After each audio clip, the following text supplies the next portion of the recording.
Hello. Hi. Welcome back to Engaged and Divorced. The podcast where I wear the rings. And I'm trying to figure out these damn things. Yeah. Anybody else have sinus problems right now? I think it's spring. Spring has sprung. Yeah, well, I don't know, because... Look at the trees. I think you just have a cold. The trees are blooming. No, yeah, but if I'm everyone always else in your life is sick right now... I don't think it's sick, though. I think we all have allergies. Okay. I had my allergies last month, so I get it. Oh, did you? Yeah, I always get them right from the beginning.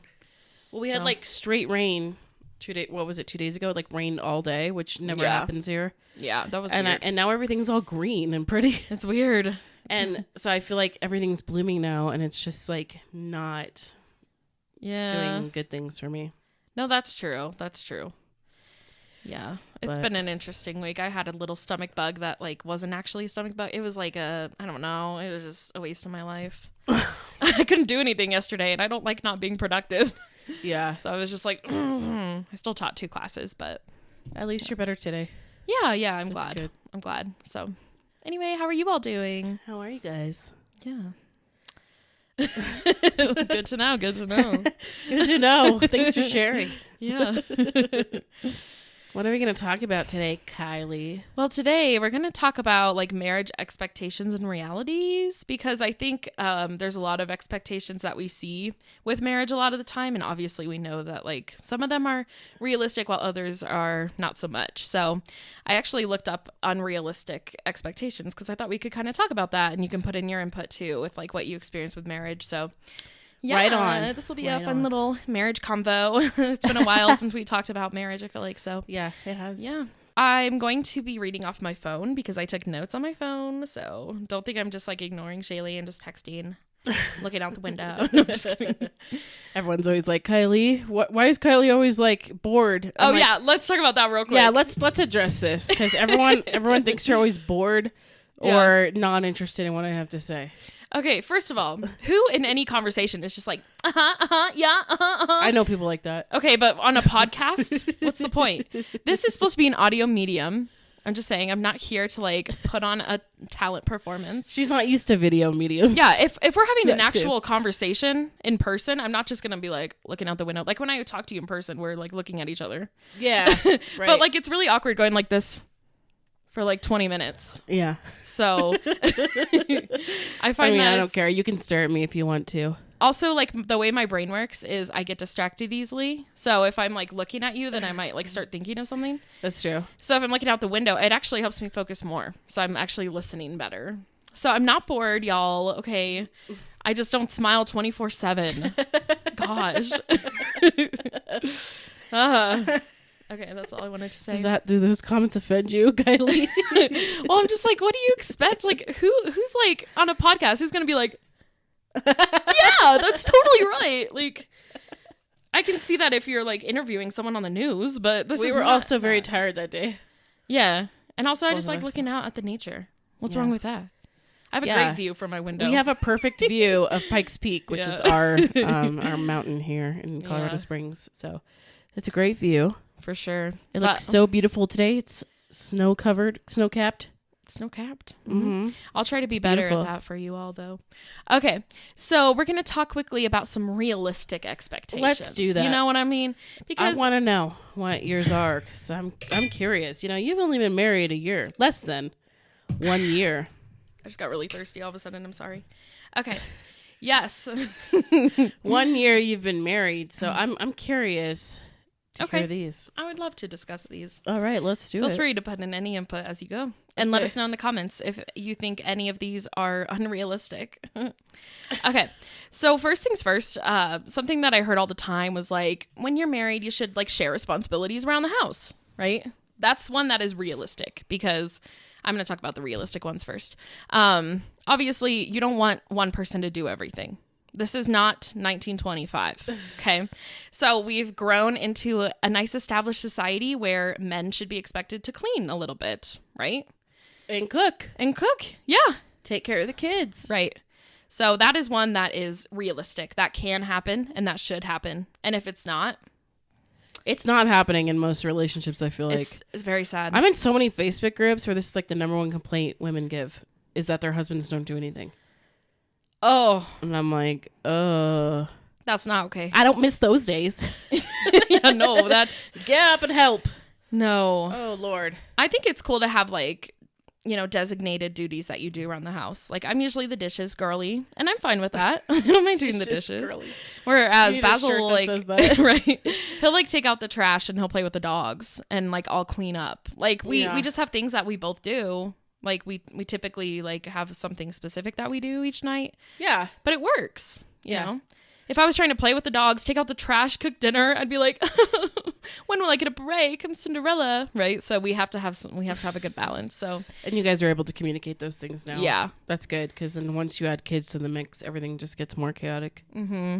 And I also think that's something that comes with like living with the person before you get married, because you understand like what are the chores that you hate. You know, I always hate sweeping and mopping for some reason. They take too much time, and it's just too much. So I hate that, but I love laundry, right? He doesn't like laundry, so it works out well. I don't do his laundry, but maybe one day. I think that's weird to do people's laundry. Really? You've never done his laundry? No, like I will one day, but like for now I feel like I don't need to. Like once we have kids, we can all kind of mix it around, you know? Right now it's like we have our separate laundry, so until you guys mix your DNA, there's no mixing laundry. No mixing allowed. Oh. I can't believe I had to write this one down. But showing respect to each other is a realistic expectation. That should be happening in your marriage. If it's not, red flag. You know what I'm saying? Yeah, I know what you're saying. That should be happening. Don't just think, now that we're married, you know, it happens. No, it doesn't. You should be respecting each other. Even one blow up where you're disrespected is one too many. Yeah. That means it can happen again. See, I've already learned so much. Good job. Okay. Speaking kindly to one another is another one. Is it really? You should probably be nice to each other. Okay, a lot of these are obvious, but like, you know, I feel like they have to be said. I feel like they're kind of obvious, but like if you're in a relationship like this, they're not so obvious. Yeah.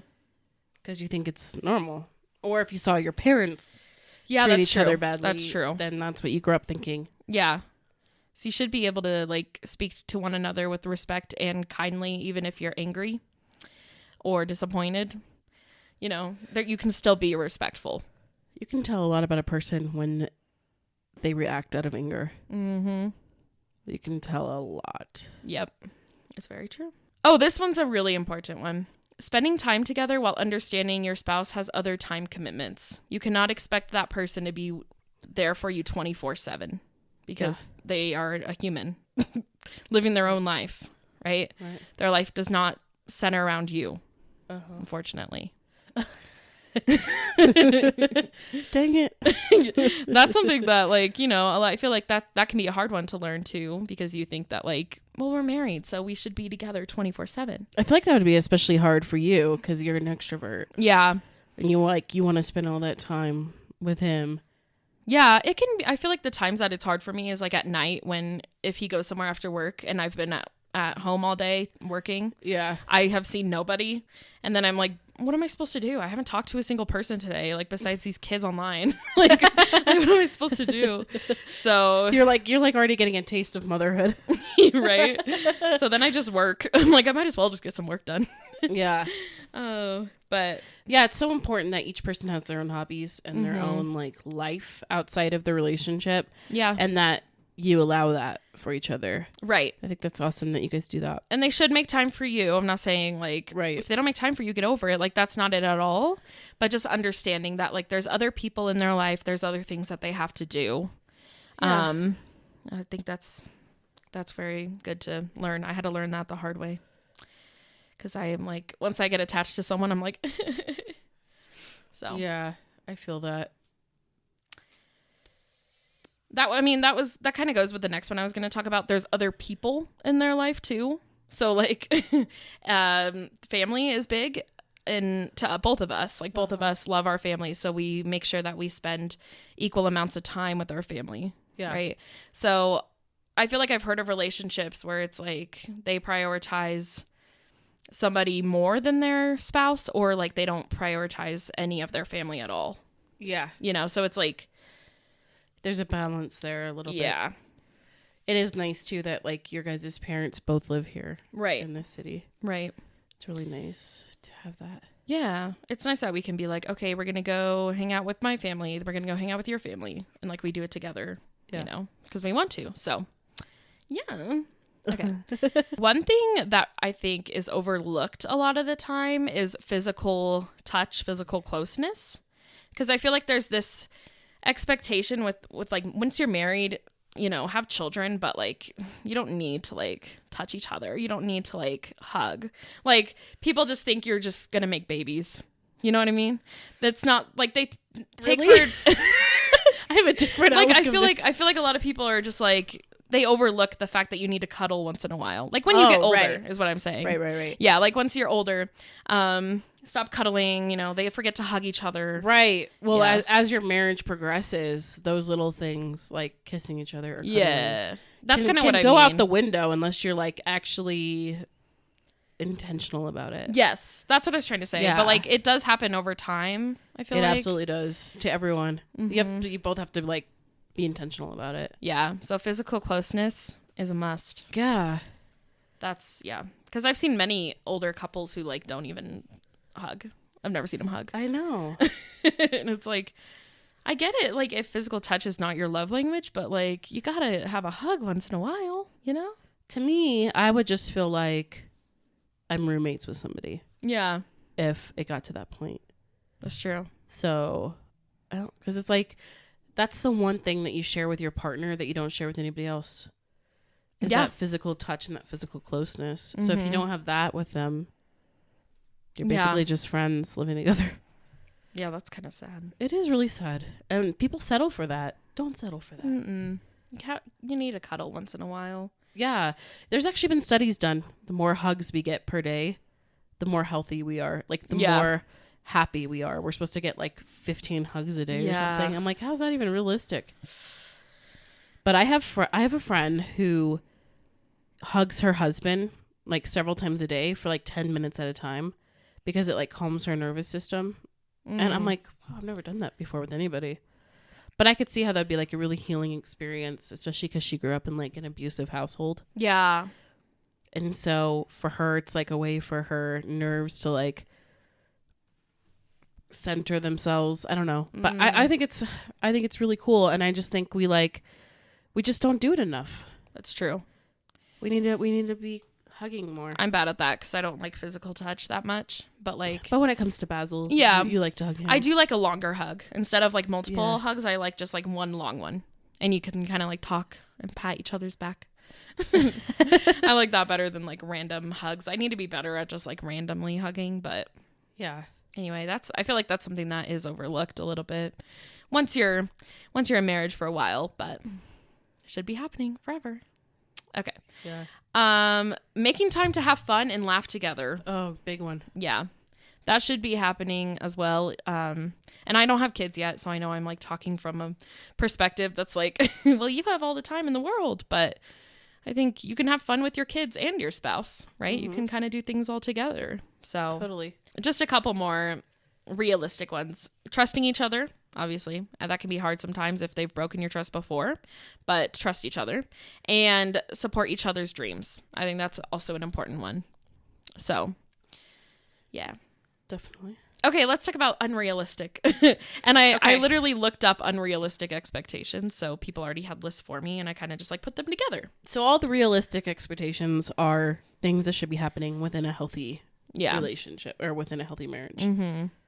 So these are the things that we idealize, Yeah, but pretty aren't much. necessarily realistic. Yeah. I'm assuming. Okay. Yeah, pretty much. These are things you've probably heard from a young age or you've seen like the older generation do sometimes. And you might just be like, I don't know. First things first, your spouse is responsible for your happiness. Yeah, no. If that's the only thing that you're relying on for happiness, like it's good to find something that does bring you joy, a hobby. But like they shouldn't be the one that has to, I don't know how to explain it. They shouldn't be the one that has to like, They don't fulfill you. right. You should have other things in your life besides them. So you should be happy with your spouse, though. Like, you Right. should share that happiness. Right. Yeah. Don't be like miserable in your Yeah. marriage. Right. But like, if you're going through a tough time with your mental health or something, they are not responsible for that. Mm-hmm. You are. So instead of like taking that out on them, go to therapy. Get some help. We all have to go to therapy. Yeah. From time to time. Not putting, that's a huge weight to carry, and it's not anybody's responsibility. Right. But your own. It's true. I feel like most of these could be something good to bring to therapy, you know? Yeah. Because a lot of these are things where it's like, okay, well, that's not happening now, so I guess it never will. Or one day they'll change. Yeah. But you can fix these things if you work at it, if you communicate. I think that's a big thing too. So like if somebody feels like they are too responsible for their spouse's happiness, they can communicate that to them. Yeah. And let them know. So that goes with this one. Your spouse will complete you. I feel like I hear that all the time. Like once you find the person for you, they complete everything.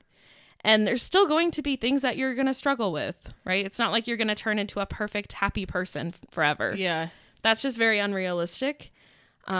It's not really a happily ever after, Right. Unfortunately. And I think that's why some people, not all, but some people give up on their marriages or their relationships because they're like, if this person is really the one, why am I still struggling with this? Or why do I still feel lost in this area? Yeah. Maybe that's my intuition saying they're not the one. Yeah. And then you like overthink it almost. Like I have personally been guilty of this one. Where you're just kind of like, aren't I supposed to feel more complete or whole with this person? But no. Mm-hmm. Maybe in the beginning of the relationship, but once like the honeymoon phase goes and it's like, yeah, you realize that like, okay, I need to be there for myself too. Honestly, if you're in a relationship where you feel like your world is complete by somebody else, it's probably not a healthy viewpoint to be at. That's true. Because the way I look at it is, and it's like this with my kids too, because a lot of people will just be like, my kids are my entire world. And like my kids, I love them more than anybody. Mm-hmm. But like, what if, God forbid, something happens to them? Yeah. What if I lose one of them? What if I lose both? Like, what if I have to go through that in my life? What am I going to do? If they're my world and they're my everything, then you'd have nothing left. I'd have nothing. Yeah. And what would I live for? You know what I mean? Yeah. And I feel like it's the same way with your significant other. Putting them on a pedestal that high is just going to like set you up for failure, I feel like, because relationships end. Things happen. People pass away. Like, I don't know. You have to find that within yourself first. For sure. And that's where you find that. And it's hard. It is. But your spouse is like their own entire person. And they're just like walking life with you. Right. But they aren't fulfilling every moment of your life. Yeah. Yeah. So I think that's where people get it wrong sometimes. And I think if you're single, that this is a really good opportunity for you to find those things on your own. So that when you do find somebody, you don't feel like you need someone to fix everything or you need someone to complete you. Definitely. I learned that from being single for a year because I used to have that mindset in relationships. Like, they're my everything. I don't need anything else. Like, I don't need friends. I have this person, right? But then when you break up, it's like, well, my friends are gone. What do I do now? You know? So I think that can be a good time when you're single to just reflect on it and be like, okay, what do I want to improve with myself? And then when someone comes along, it feels better. Totally. You have a better mindset on it. So. I think that's why so many people are on dating apps when they really should not be on dating apps whatsoever. Yeah. Like, they haven't healed from their past relationships. They haven't worked through their stuff and they're on dating apps. And like, you can clearly see they should not be on the apps, you know, but like people are just trying to fulfill that like loneliness inside of them. And having a relationship is not going to fulfill that loneliness inside of you. Like, that'll still be there. Yeah. If you don't work on yourself first. For sure. That's a good one.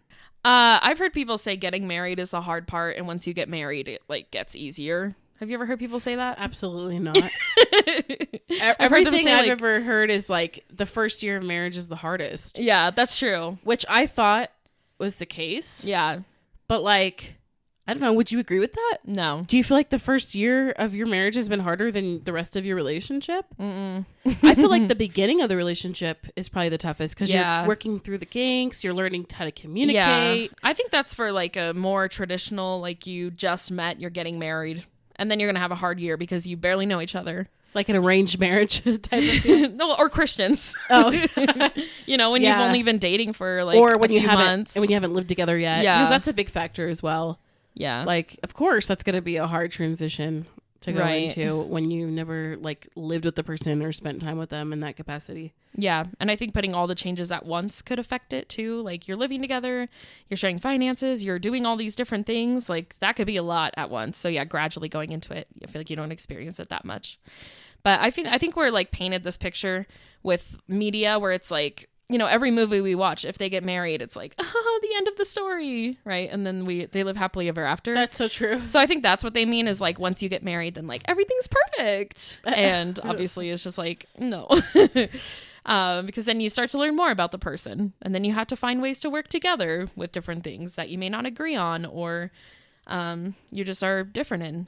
So. Yep. And then life hits and a parent dies or you have a miscarriage or you lose your job. Or you have to move across the country. Yeah. Or, you know, et cetera, et cetera. Like, life throws us so much crazy crap. Mm-hmm. And those are the tough moments. The everyday, day-to-day stuff that life throws at us. Like, those are the things that can really tear apart a relationship. And that's why it's important to have that, like, good foundation. Yeah.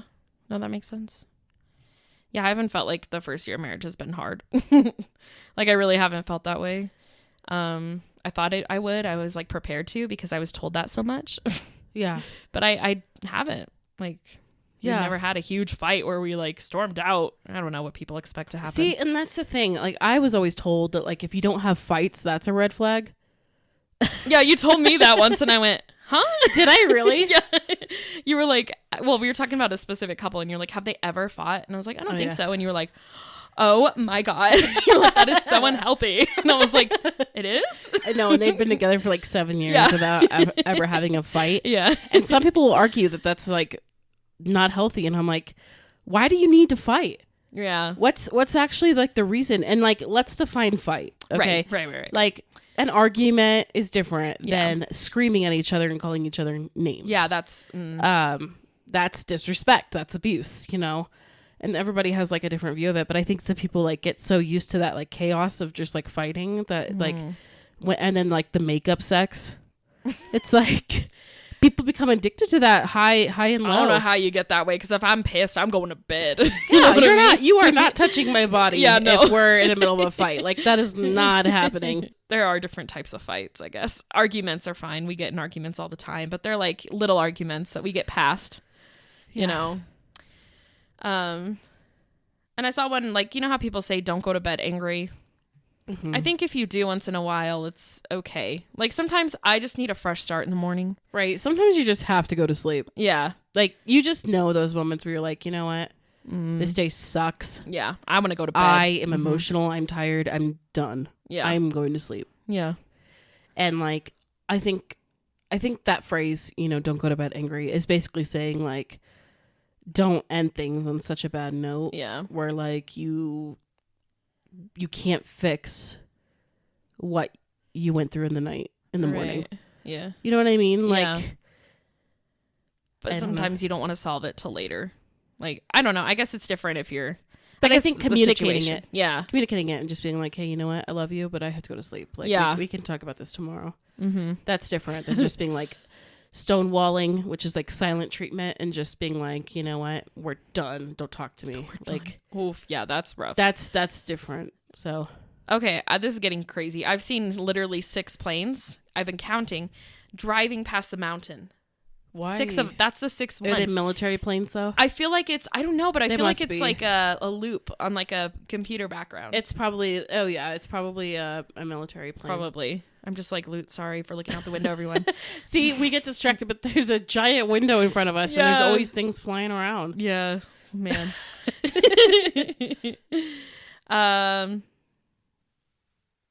Sex will always be amazing because you love each other. I I mean, obviously, we're getting better at talking about sex, I feel like, just in general in society. Yeah. Where it's like more in a healthy way. But I think there is that like misconception where it's like, oh yeah, once you're married, you're going to have great sex forever and it's just going to be great. But you do have to work at it, just like anything else. It's a form of communication, right? So I think it should be, I think you should enjoy it. Right. Don't get me wrong, but not every time is going to be like groundbreaking. No. And for me personally, like my sex life changed a lot once I had kids. Like I didn't want to be touched. And I think a lot of women can relate to that, where you're just like touched all day. At the end of the night, you're touched out. And you have to have a partner who understands that and like is kind about that and gives you grace for that, because like honestly, men do not have to experience that and don't really understand that. Right. And that's something too, like your sex life is going to ebb and flow. You're going to have seasons where nothing can turn you on because you're just so stressed out, or you're so like tired, or you're just overwhelmed or whatever. But yeah, having that good communication and like expressing to your partner, you know, like this is how I feel right now. And a person who's kind and good will understand. Yeah. You should never ever feel pressured to have sex. That's sexual coercion, which is basically marital rape. So if your partner is just like, you don't even have to do anything, I'll just do it for you. You know, that's rape in marriage. Ew. And yes, you can be raped while you're married. Yeah. So that's an important thing to note. Yeah. Oh, nobody talks about it. Yeah. Nobody talks about it, but it's just like, well, men have physical needs, so you have to give it to them. It's like, you know what? Women have physical needs as well. Yeah. But we also have emotional needs. And if we're not feeling connected throughout the day, then it's going to be impossible to like have that physical connection, you know? So a lot of men don't understand that. If you're not helping out, if you're not contributing in some way, it's going to be a lot harder to have like a healthy, thriving sex life. So yeah. Good point. But the sex that you have in like the beginning of your relationship, like that intensity, that definitely fades as you grow more like familiar with each other. Yeah. And I think it's unfair and completely unrealistic to assume that the sex that you have in the beginning of your relationship is going to be like the sex you have forever. It's just not going to happen. You're going to get older, and once you have kids, it's like you don't make a lot of time for it, or you don't have a lot of time for it, you know.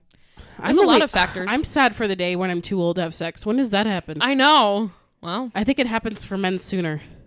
Yeah, it's hard to tell if like... I don't know what age it is, but like to me that sounds very depressing. It does. Like, what do you do?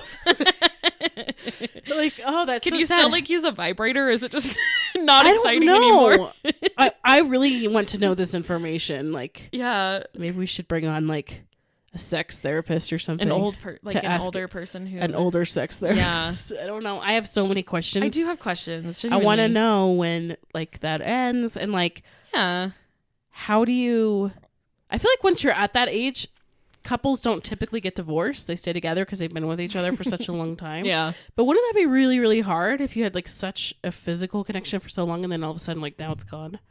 Yeah. You'd still have to like kiss each other and cuddle and like dirty do those talk things. At least, right? Like you may not be able to move well, but you could like... Man, if you could still get a direction, I would do so many dirty things to you. I remember back in 1965 at the dance. I don't know. Oh wow, that is. Doesn't it sound sad though? It does. I don't want that to happen. I want an influencer who is like older, who talks about these things. There has to be. Do you guys know anybody? Yeah, let me know. Let us know, because we want to interview them. Yeah, that would be a good niche. These are things that we want to know. We need to know as younger people. Yeah, you gotta prepare. You know. I gotta count down how many years we have left of a vibrant sex life. But yeah, no means no. Yes. Okay. Yes. Yes. Okay, I should say yes means yes, and everything else means no. Right. I don't know means no. And that goes along with being like having your partner respect you. Yeah. If your partner can't respect your no, they don't respect you, period. Mm-hmm. Do not be like, well, this is my duty as a wife to please my husband. Like, this is my job. Like, I need to do this for him. Absolutely not. Oh, is he gonna pay you? Well, maybe he will. All right, never mind. Who wants to do things out of like obligation? Yeah, no. And especially when it comes to sex, why would you want to have sex out of obligation? That takes away the connection, and the passion and the love and the desire to want to connect with somebody that you love. If you're obligated to do it, it's not a joyful experience. And sex should be something that you wholly and joyfully do. Mm-hmm. As I'm learning about cycle syncing too, there are times in your cycle where you do not want to be touched, right? So like, it's not going to be like there's one person out there who's going to want sex 24/7. Like, well, not one female, I should say, because we're just wired differently. Yeah. But like, if that's an expectation that a man has, they ain't a man. But when we're ovulating, let's go. Right. Oh, yeah. Let's go. All right. Yeah. Honestly, I could talk about sex all all day. Here. I love sex conversations. Oh, yeah, we should have a whole episode, I guess. I guess we have kind of. I don't know. I can't keep track of what we've talked about at this point. What else we got on this list, Kai? Okay, so one thing that I wanted to mention was the person you married will never change. Because I feel like that's something that you're told all the time. It's either like where they're going to be the same. They're going to be the person I fell in love with. Or it's the more of the way that's like, I'll just accept this quirk because it's not going to change. So both ways of thinking, you know what I'm trying to say? Like, yep. They're going to change. As humans, we evolve every day. Right. We grow. We change. We go through different things in our life. So, yeah.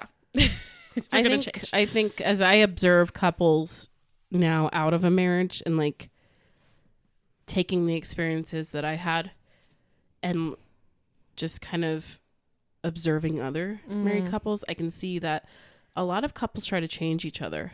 Mm-hmm. It's true. Like with everything. And these are couples that have been married for long periods of time. And I'm like, you can't change the person. Right. So you have to learn to deal with it or don't.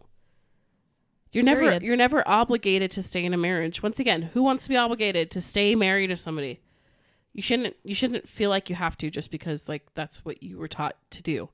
Yeah. If you're really like that unhappy with the person and you're fighting because you're constantly trying to change each other, you don't have to stay in a marriage like that. Mm-mm.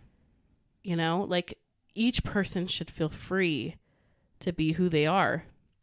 And of course, you know, give selflessly to each other. I'm not saying like just do your thing and ignore the person or whatever, but right. But like just all the energy that we spend trying to change a person or change their outlook, like you can't do that. Mm-hmm. It's true. You have to decide if it's doable still being together. Like, is it something that you can deal with or is it something you can't?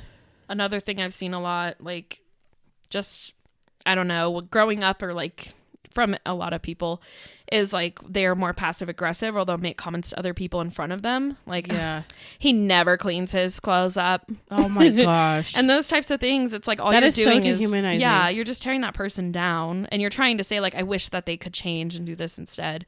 But like that should be something you talk to that person about and not something you like tell the whole world about. That's always rubbed me the wrong way. Yeah. Yeah. It's just, yeah. Same like when people talk about their kids. They're like, so-and-so did this. Can you believe that Jimmy did this? And I'm like, God. Do your kids want you to like air their dirty laundry to everybody? Yeah, like, it's just inappropriate. Yeah, that is inappropriate. I saw a video, you know, John and Kate +8. Yes. I saw a video earlier and they were being interviewed and Kate was like, she looked at John and was like, can you not breathe so loud? Come on, breathe quieter. Just in the middle of the interview. Gosh. And he's just sitting there like... I watched that show and I'm like as a kid and I remember feeling bad for him. Yeah, me too. I was like, that poor man. Holy crap. She's the original Karen for sure. The haircut and everything. Oh my gosh. Yeah. And then all that stuff came out about how she spent all the money that they made from the show and didn't give any to the kids for like college or anything. It's like, jeez. Yeah. Anyway, Insane. That was just a random thing I thought about, but yeah. Can you breathe quieter? Like I've seen too many examples of couples like that where you can tell one of them is just abusive or yeah. Anyway. Contempt is that's one of the horsemen, the John Gottman.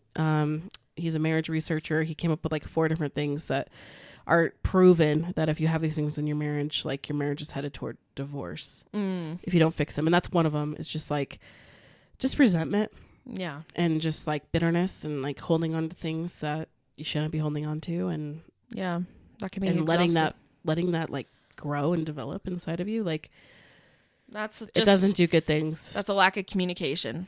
I think it all comes down to that. Because if you just let things bottle up, assuming that the other person can like read your mind and know exactly what your needs and wants are. Yeah. Nobody can.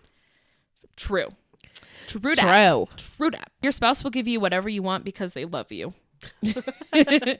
What? People believe that? I think it's like, yeah, I think deep down some people do. That's interesting. I mean, if you think about like someone who's like a narcissist, they tend to use their spouse for whatever they can give them. Right? That's true. We're going to look good in these Instagram pictures together, or he's going to make me money. You know, I feel like there's a lot of relationships like that. That's true. It sounds like something that we don't really need to go in depth on, but you use the person as a pawn for your own story. Yeah, don't use that. Or you use them as a puppet in your own show. Yeah. Yeah. Yep. Yeah, no. That's all I got to say on that one. Nope. We kind of already talked about this, but happy relationships will stay the same. I think you can be happy with a person forever, but you do have to work at it and can't just expect it to be like, oh, we're going to feel this love forever. So, I know I'm speaking from 1 year of marriage, but I mean, I have noticed that in a lot of people's marriages that I've seen where like, you can just tell they're not happy anymore, or like they haven't focused on being happy together in a while. Yeah. So I think that's something that is often overlooked. You got to work at that, being happy together. Yeah. You have to work on having that connection with each other on like a weekly basis. Mm-hmm. And even a daily basis. I mean, just having moments of connection, even if it's like a small moment, it's just really important. A hug. A little slap on the butt. A little kiss on the forehead. I had to write this one down because everybody who just got married knows the struggle. You should have babies the second you get married. That's how everyone treats it. It's like when so weird. when you're dating someone, it's like, so when's the proposal? You know? Yeah. Then when you're engaged, when's the wedding? And then like after you get married, so when are you having kids? First of all, never ask somebody that. Please don't ever ask somebody that question. No, you don't know like what they've experienced. Maybe they've been trying for a baby. Vanessa Lachey, we're looking at you. Oh, you didn't watch Love is Blind? No. In the reunion. What happened? Well, in the reunion, she was like asking all the contestants like when they're having babies. Like every question was about babies. She's like, so when is the Love is Blind baby coming, guys? Did she get backfired? Who's having a baby? Oh, yeah. There's a petition to like remove her from the show. Good. I signed it. There's like 30,000. I didn't know this was going on. Wow, this is topical. I thought it was very just tone deaf and like gross. I'm like, dude, who asks people that question in 2023? Right. Like, no, I'm not being a sensitive snowflake. Listen to the women who struggle with infertility. Like, it's a real thing, you know? Or some people just don't want to have kids. That's perfectly fine. Yeah. All the power to them. If they've decided, I don't want to be a parent, that's awesome. Yeah. Like, we should respect their decision. It's so weird to ask people that question. It's like, so are you actively having sex right now? Are you sexually active?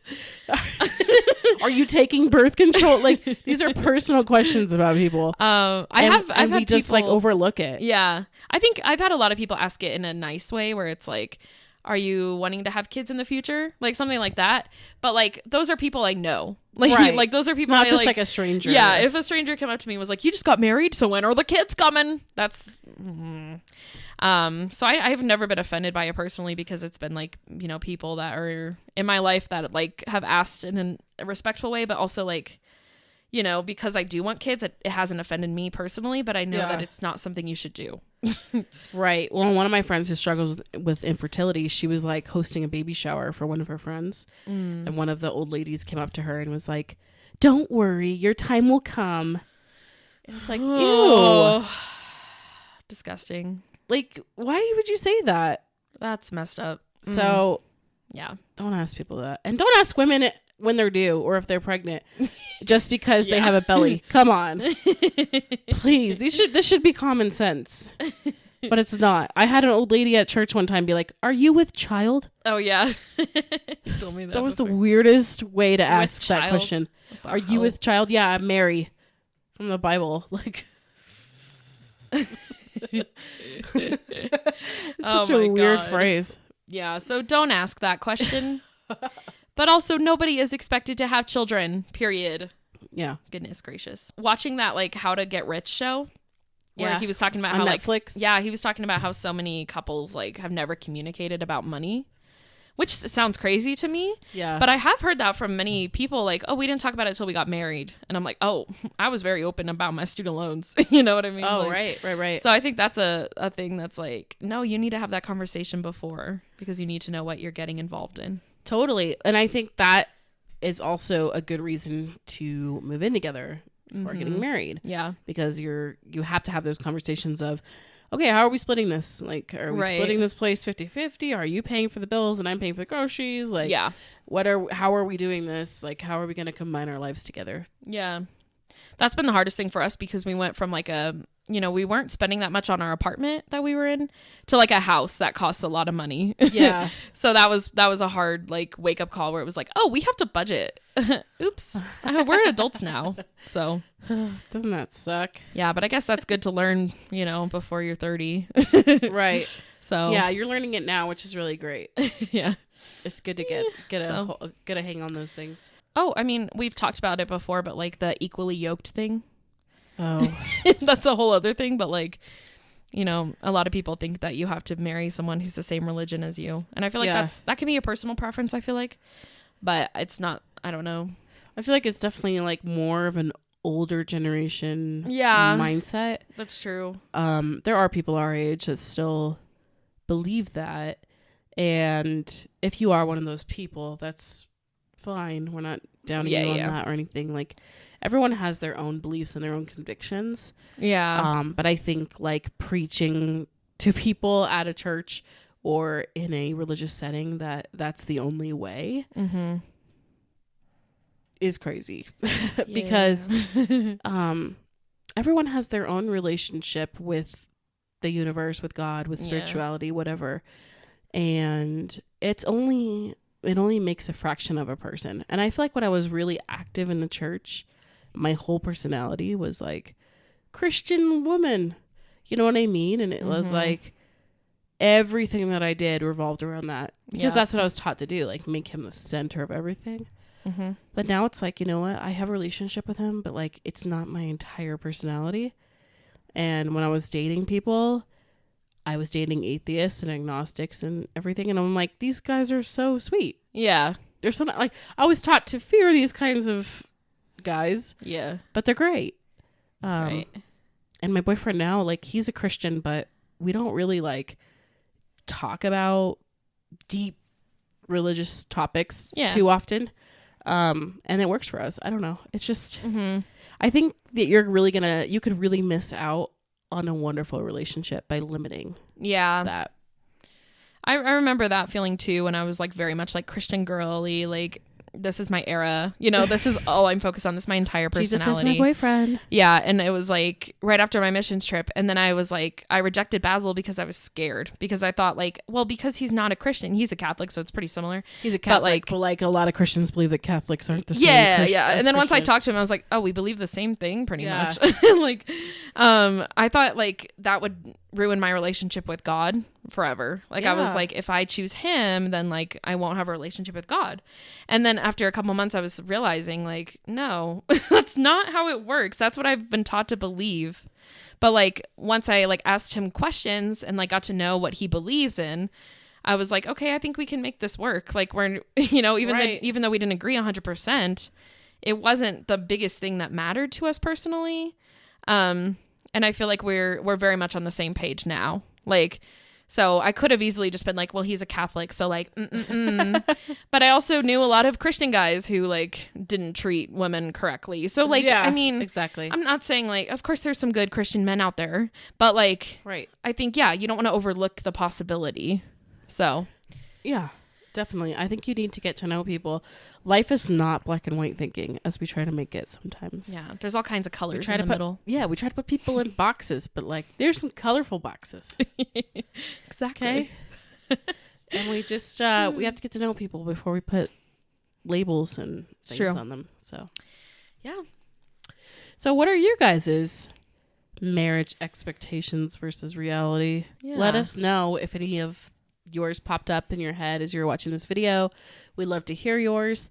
You can write it in the comments on the YouTube video. If you're listening on Spotify, you can actually watch us on Spotify, but you can't comment. So crazy. So that's kind of a bummer because we can't read your comments. But if you go to our YouTube channel, which is just called Engaged in Divorce, you can comment over there. We also have an Instagram too.